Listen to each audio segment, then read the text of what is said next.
listening to Skeptoid. I'm Brian Dunning from Skeptoid.com. I can't believe they did that. Human guinea pigs, number 3.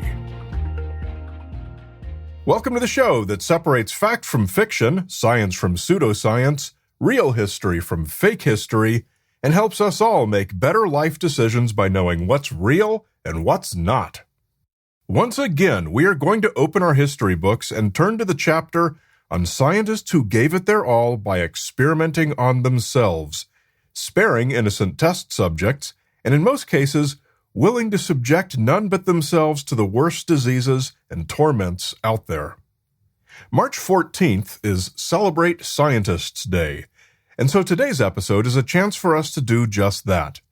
It's also Pi Day, 3/14, for people who write dates the American way, and it's also Albert Einstein's birthday.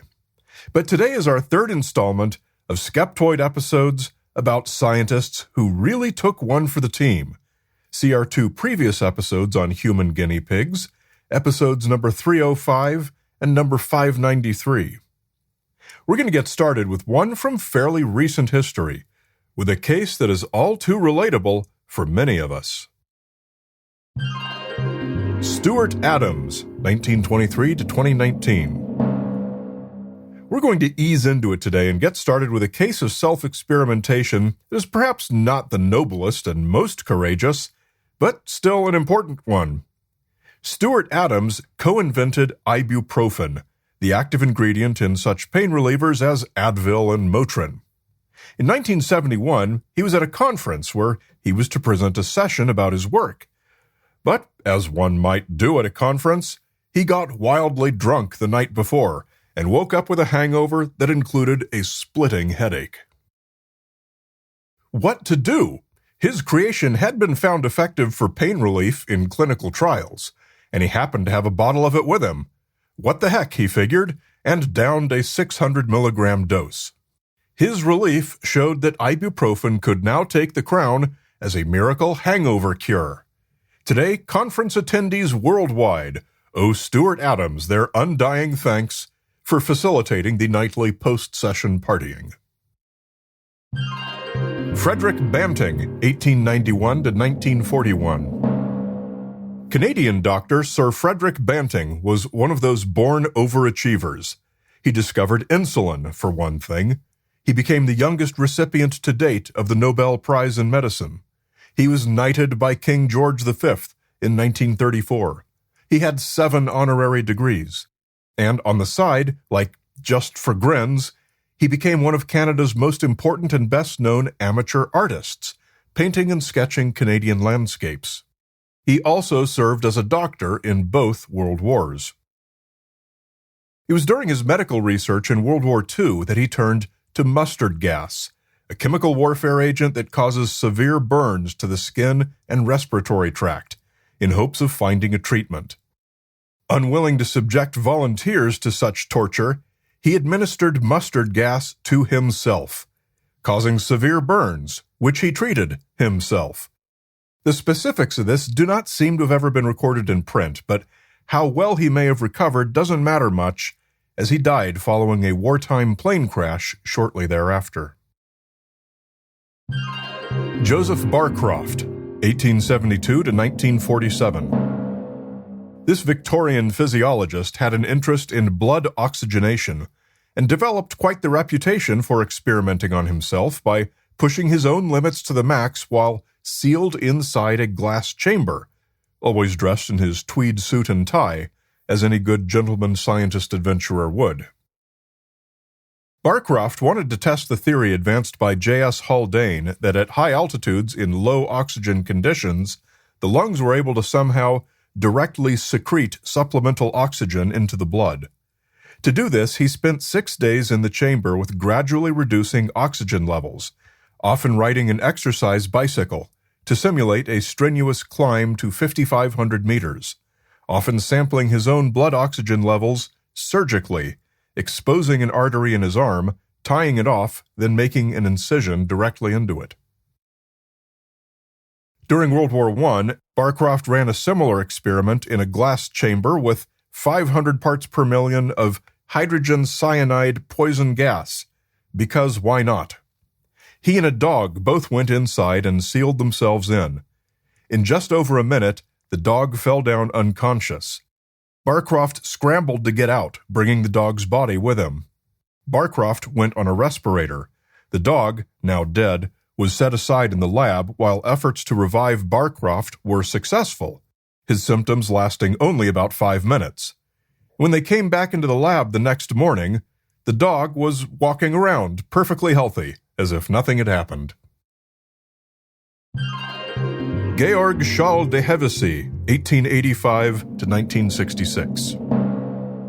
This Hungarian radiochemist, known as the father of nuclear medicine, had kind of a ridiculously long resume of accomplishments, like winning a Nobel Prize in chemistry and discovering the element hafnium.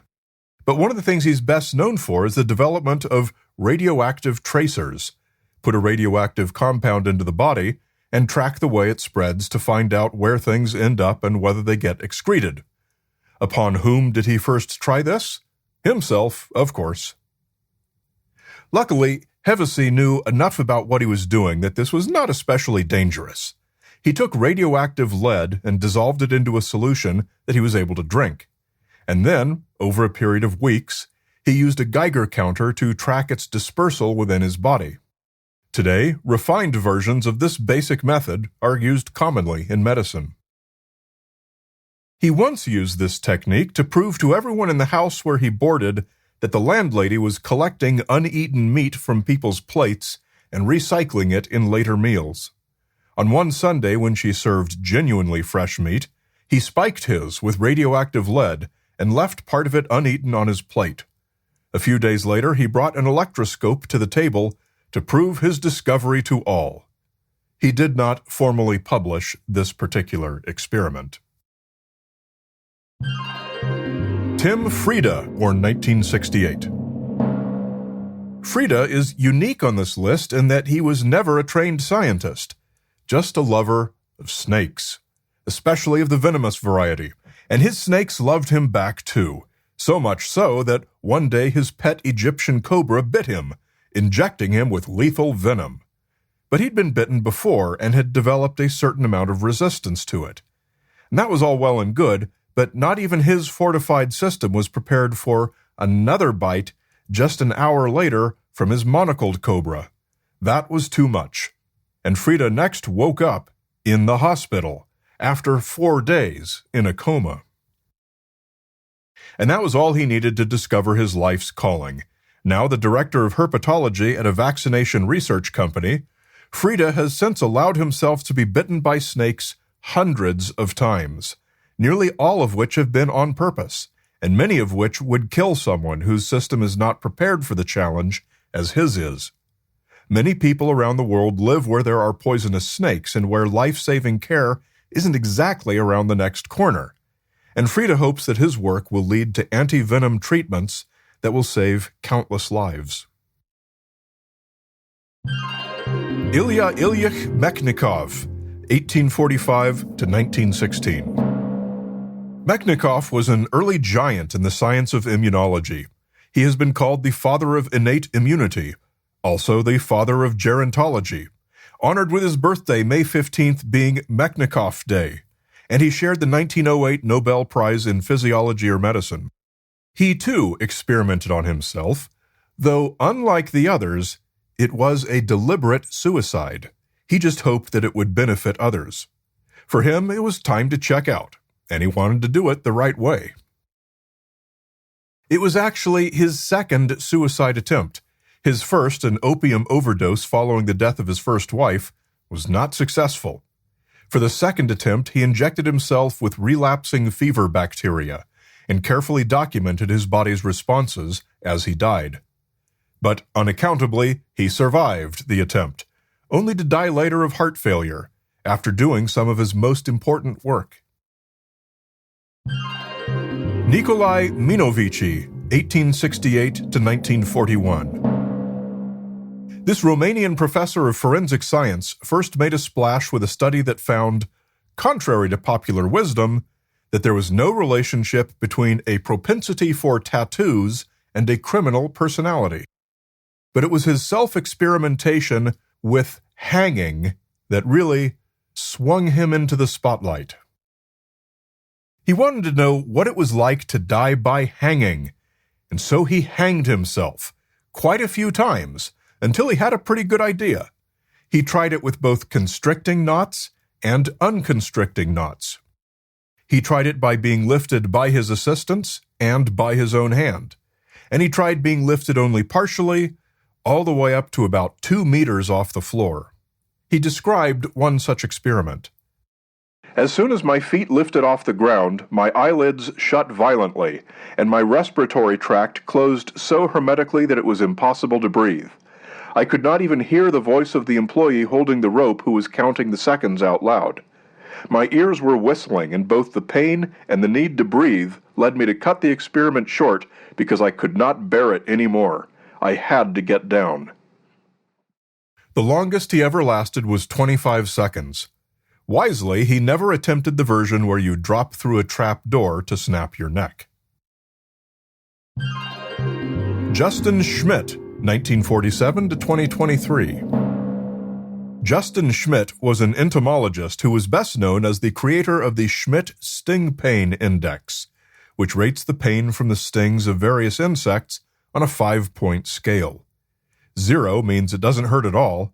4 means the sting feels like, in his own words, a running hairdryer has just been dropped into your bubble bath. A bee sting is right in the middle at 2. Schmidt, however, never sought out to be stung.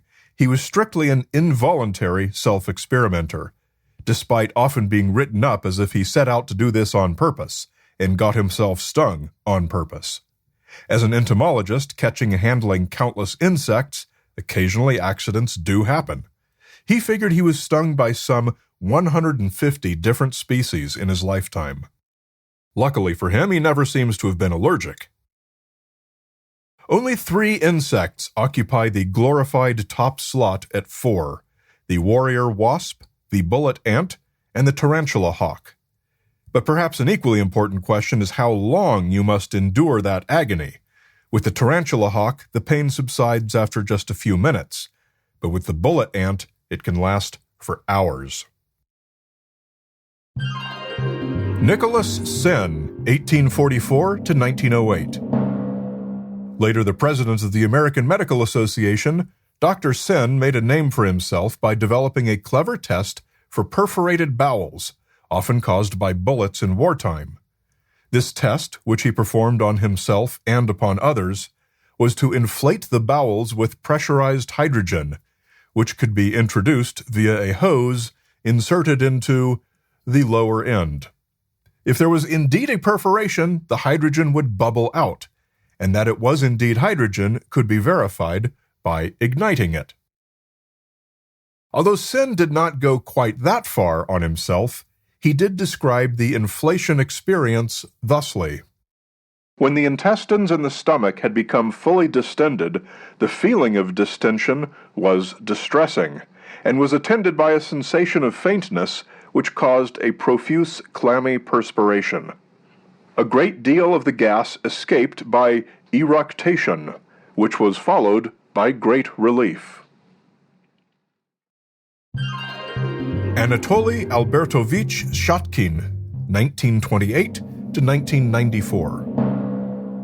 This one seems to be the very worst to me, so props to Shatkin for having the guts to do this. Shatkin was a Soviet virologist who specialized in infections of the eye. One of the conditions he worked on was trachoma, a bacterial infection that is the world's leading preventable cause of blindness. It's spread by contact and is caused by the chlamydia bacterium, and is often transmitted by flies. In the early stages, it can be treated with antibiotics, but can become very serious, ultimately causing irreversible blindness, if left long enough. Shatkin was determined to find a treatment, as antibiotics were not yet in widespread use in the Soviet Union for trachoma. Not even the mechanism by which it spread was known, so when Shatkin decided to give himself trachoma upon which to experiment, he didn't know that he could have simply rubbed his eye. So he went all in, filled a syringe with infected fluid, and straight up injected his eye with it. In order to make sure his case was good and severe, he left it alone for nearly a month before attempting any treatments. How did he fare? Well, records seem to be pretty scarce, so we're going to have to leave this as an unknown. And so we close this installment of Human Guinea Pigs, and we lift our glasses on Celebrate Scientists Day to those who work the very hardest on our behalf and go above and beyond the call of duty by experimenting on themselves. Thank you, and cheers. We continue with a hair-raising tale about how one of these scientists cleverly helped two Nobel Prize-winning colleagues keep their gold medals out of the hands of the Nazis in the ad-free and extended premium feed. To access it, become a supporter at skeptoid.com/GoPremium.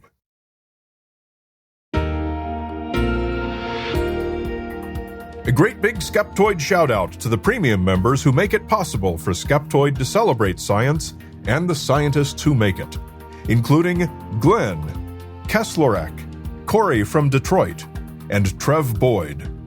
Please do check out our 40-minute movie, Principles of Curiosity, that teaches the basics of scientific skepticism and critical thinking in a far-ranging journey that takes you from the depths of Death Valley to the highest points in space.